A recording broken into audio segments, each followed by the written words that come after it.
बिस्मिल्लाहिर्रहमानिर्रहीम। ये हम अभी यहाँ से तहरीर स्क्वायर की तरफ जा रहे हैं और ये सुबह जुम्मा है, आज फ्राइडे है। तो ये कायरो है, मिस्र कायरो उसका कैपिटल है। और ये जुम्मे यहाँ छुट्टी होती है और यहाँ काफ़ी आपको नज़र आ रहा होगा खाली है।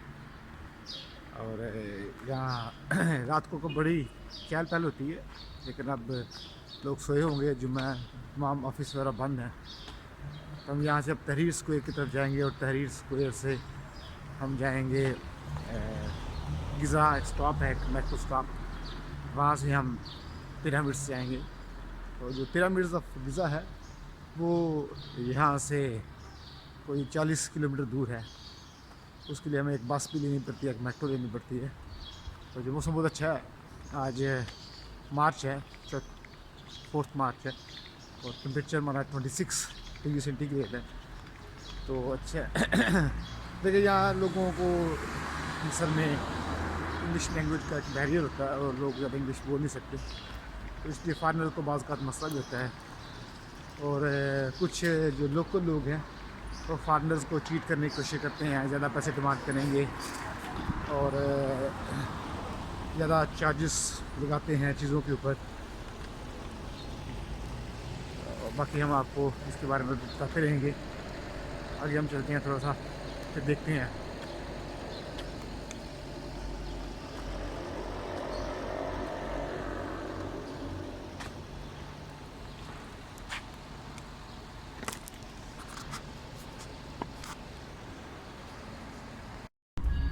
ये कायरो का सदात मेट्रो स्टेशन है। ये इस तरह के कायरो के रेलवे स्टेशन, जो मेट्रो स्टेशन होते हैं। अब हम जा रहे हैं मेट्रो स्टेशन सदात, वहाँ से हम मेट्रो लेंगे लाइन नंबर 1। लाइन नंबर 1 से फिर हम जाएंगे गीज़ा स्टॉप पर, वहाँ से फिर हम बस लेंगे। और ये हमारे दोस्त हैं और ये हमें लेके जा रहे हैं पिरामिड्स की तरफ। और ये हम अब मुझे यहाँ से हम गीज़ा स्टॉप है, मेट्रो स्टॉप है, वहाँ से हम पिरामिड की तरफ जाएंगे। और यहाँ से तकरीबन 15 मिनट का बस का रास्ता है। तहरीर स्क्वायर से तकरीबन 30 मिनट लगते हैं जाते हुए। ये इनका नाम है अहमद मशवी अहमद। एंड ये इनकी एक मार्केट है, ये थोड़ा मुझे गाइड भी कर रहे हैं। तो यहाँ लोगों को थोड़ी सी इंग्लिश कम आती है ज़रा, इसलिए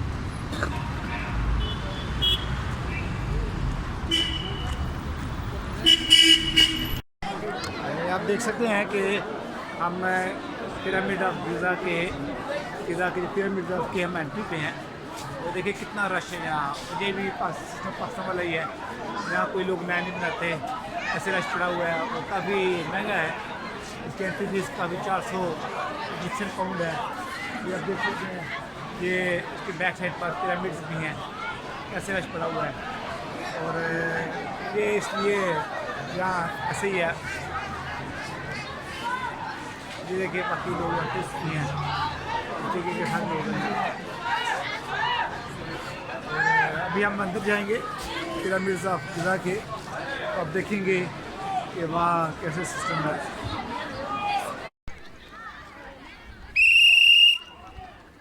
ये हम अहराम में मिस्र आए हुए हैं और यहाँ जुम्मे का दिन है और काफ़ी लोग, वही बहुत लोगों का रश है। और वाकई ये एक दुनिया का वंडर है और यहाँ बहुत ज़्यादा जूम है और फॉरेनर्स भी आए हुए हैं और भी काफ़ी लोग आए हुए हैं यहाँ। लेकिन जो फॉरेनर्स हैं उनके लिए बहुत मसला पैदा करते हैं ये इजिप्शियन लोग। ये पिरामिड्स ऑफ इजिप्ट हैं सारे और ये वाकई अमेजिंग है। और ये एक एक जो ब्लॉक है इसका, जिससे कि बने हुए हैं, वो भी हज़ारों केजी से ज़्यादा हैं। और बाकी इसके अलावा हमने स्फिंक्स देखा है, स्फिंक्स देखेंगे और बाकी चीज़ें इसके अंदर हम देखेंगे। और ये भी एक है स्फिंक्स है, ये जो हमारी बैकग्राउंड पे आ रहा है स्फिंक्स। ये जो हमारा पिरामिड है, ये one of the oldest pyramid of Egypt है। ये गीज़ा एक सिटी है, एक छोटा सा कायरो के साथ, वहाँ ये तमाम जो पिरामिड्स हैं वो लोकेट हैं। तो इसकी जो एंट्री फ़ीस है वो 200 इजिप्शियन पाउंड है, ठीक है। और स्टूडेंट्स के लिए रायत होती है, स्टूडेंट्स के लिए 100 पाउंड भी फीस होती है, एंट्री फीस होती है। ये टिकट लेनी पड़ती है एंट्री के लिए। ये बहुत बड़ा एरिया है जिसको उन्होंने इसकी चारदीवारी की हुई है, तो आपको गेट से एंटर होना पड़ता है। लेकिन जब भी आप पिरामिड्स हैं तो आपको ये जो लोकल हैं इनसे थोड़ा खबरदार रहना पड़ेगा। ये समझते हैं कुछ फार्मर्स हैं, इनके पास बहुत पैसा है, इनको लूटें, पैसे बनाएं, इसलिए थोड़ा सा केयरफुल रहना पड़ेगा और कोशिश करें खुद इसको विज़िट करें। और ये भी देखने में आया कि कुछ जो लोकल लोग होते हैं वो फार्मर्स को क्या करते हैं, उनसे 1000 इजिप्शियन पाउंड या 700-800 इजिप्शियन पाउंड ले लेंगे, घोड़े पे बिठाएंगे उसको, वो क्या करेंगे उसको, वो इसका पास विज़िट करवा देंगे, ठीक है, साइड के ऊपर से घोड़े के ऊपर, और वो दिखाएंगे उसमें से कुछ भी नहीं, ठीक है। तो ऐसे इनके धोखे करने के अंदाज होते हैं। जिन मुल्कों में ये हुआ आपने देखा भी है कि लाइन में नहीं लगते, ठीक है, और थोड़ी सी एजुकेशन भी इनकी काफ़ी पुअर है इजिप्शियन लोगों की। अब हम एक और जो पिरामिड है उसकी तरफ जाएंगे, ठीक है। उसके अंदर एंट्री भी है, उसको हम करीब से देखते हैं कि उसका क्या नक्शा है, कैसे है। तो ये चीज़ें देख के हमें अल्लाह की याद भी आती है कि अल्लाह ताला ने कैसे कैसे लोग पैदा किए थे जो इतने बड़े ब्लॉक्स वाले पिरामिड अहराम में मिस्र बनाए, और ये वाकई यकीन नहीं होता। इसमें एक और चीज़ भी है कि अगर हम नज़दीक इस इलाके को देखें तो इतने बड़े ब्लॉक्स कहीं भी नहीं है। ये इस तरह ब्लॉक्स ये क्योंकि ये एक थोड़ा सा ऐसा इलाका है यहाँ सब्ज़ा नहीं है, वेजिटेशन नहीं है, और यहाँ हमें ऐसे कोई भी नहीं है ऐसी जगह जहाँ से सारे ब्लॉक्स लाए जाएँ। ये भी एक मिस्ट्री है अभी तक जो नहीं हल हुई कि ये ब्लॉक्स कहाँ से आए, कहाँ से लाए गए, फिर इनको कैसे बनाया गया, और इसकी क्या क्या थी, कैसे लोग थे वो। इसमें मुझे कुरान जी की अभी आयत याद आ रही है कि जिसमें अल्लाह कहता है कि तुमसे पहले लोग जो तुमसे ज़्यादा ताकतवर थे, ज़्यादा सेहतमंद थे, जवान थे, उनको देखो क्या हुआ, फाता बरुलसार, अक्लमंदो नशे पकड़ा करो कि हमने इतने बड़ों के साथ क्या कर दिया, ठीक है। और वो कैसे कैसे ये लोग थे। और ये कहा जाता है कि जो फ़िरौन था मूसा अलैहिस्सलाम के दौर में, उसका नाम रमासिस था, रमासिस 2 था, और जो रमासिस बादशाह था, ठीक है। बल्कि काहिरा में एक स्टेशन भी है, जो रेलवे स्टेशन का मेन, उसका नाम भी रमासिस रखा हुआ है, और रमासिस का बस स्टॉप भी है, मेन बस स्टेशन है, रेलवे स्टेशन है।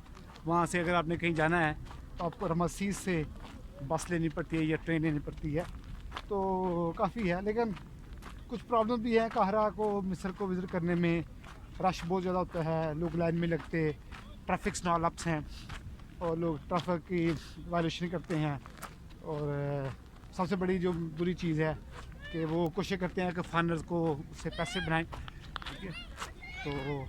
तो ये जो एरिया है ये काफ़ी ज़्यादा किलोमीटर के ऊपर फैला हुआ है, और गवर्नमेंट ने इसकी चारदीवारी की हुई है, और ताकि कोई एंटर ना हो सके। आप एक ही मेन एंट्री गेट है, वहाँ से दाखिल होना पड़ता है आपको, और जब आप दाखिल होते हैं वहाँ से, उसके बाद आपको 200 एंट्री फ़ीस है, 200 इजिप्शियन पाउंड एंट्री फ़ी है, वो दे के आप इसमें दाखिल होते हो।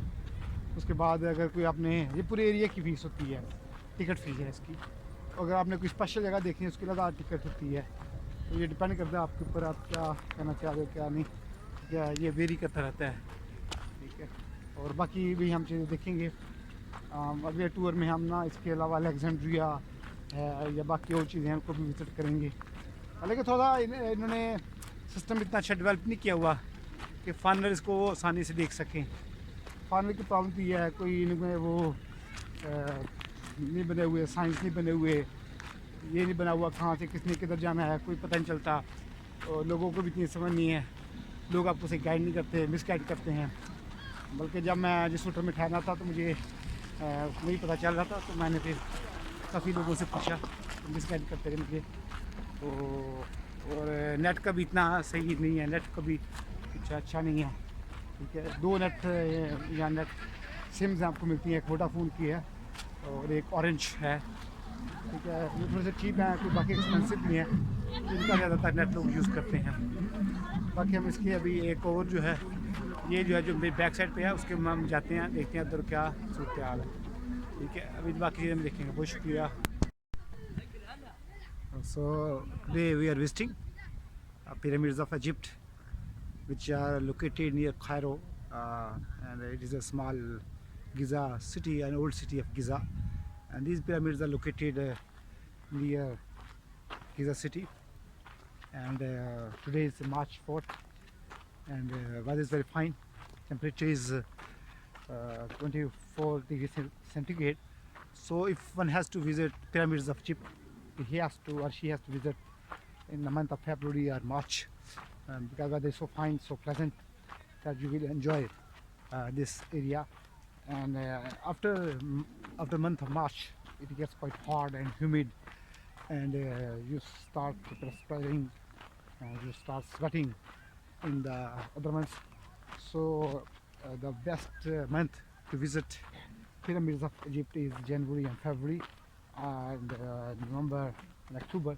So another thing about that, but because these pyramids of Egypt has no definite history, and the historians have just made a certain conjecture about that, that what would be the possible history of that.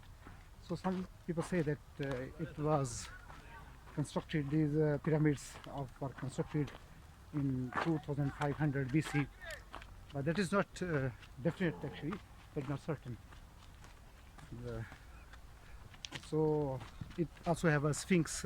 When we enter at the main gate, first we watch sphinx, and besides that you can see that there is a barren area, there is no vegetation, and there are only small pebbles and some big stones, and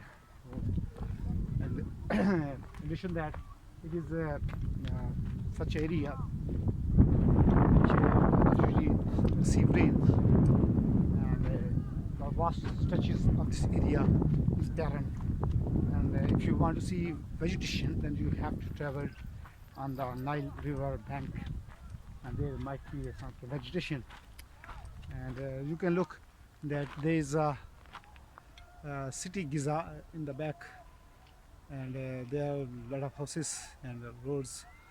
And one more thing about that, that the people of this place are quite hospitable, and they show hospitality, and but there are also certain fraudsters and cheaters, and they try to hoodwink the foreigner, and if you smell that the foreigner, the visitor knows nothing, then he will definitely find a way in which he can just cheat him, and so be aware of such fraudsters, and so you have to plan your own self. But if you are unable to do on your own self, then you can find tourist groups. There are certain private companies and organizations, they arrange visits of pyramids of Egypt, but they charge a lot. But I did on my own self, and I am just doing it on my own self, and I'm arranging all these things.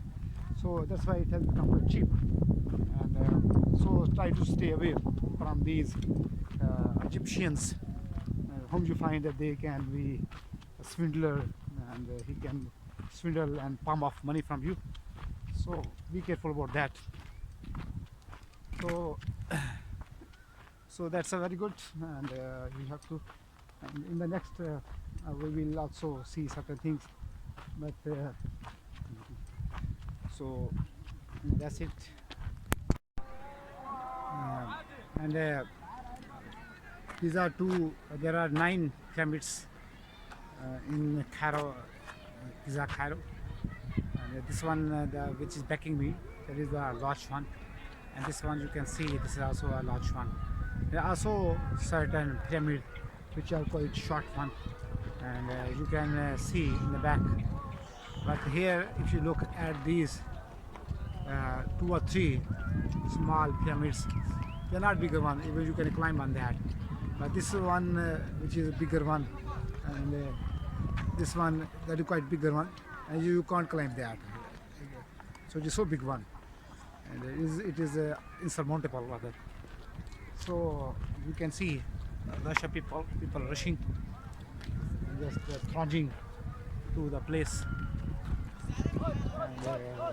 And yeah, it is Juma, and Juma prayer is about to be started. It is 11 to the 12 noon, and the number of people now which started to increase, now it is started to decrease, and people are now leaving. And in the month of May and June, there are only few visitors, especially if there are no visitors from abroad, and there are only few domestic visitors because weather becomes so hot. As you can see at the back, these are that is the Giza city, and it is these pyramids are located at the distance of 5 kilometers, 4 to 5 kilometers from the Giza city. Giza city is an old city which is well populated, and this city is approximately 20 kilometers away from Cairo, the capital of Egypt.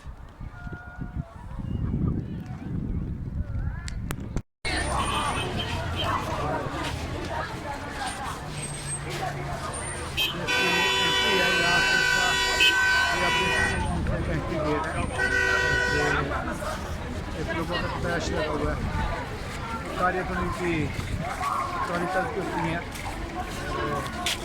अभी लोगों का rush था वो अभी खत्म हो गया।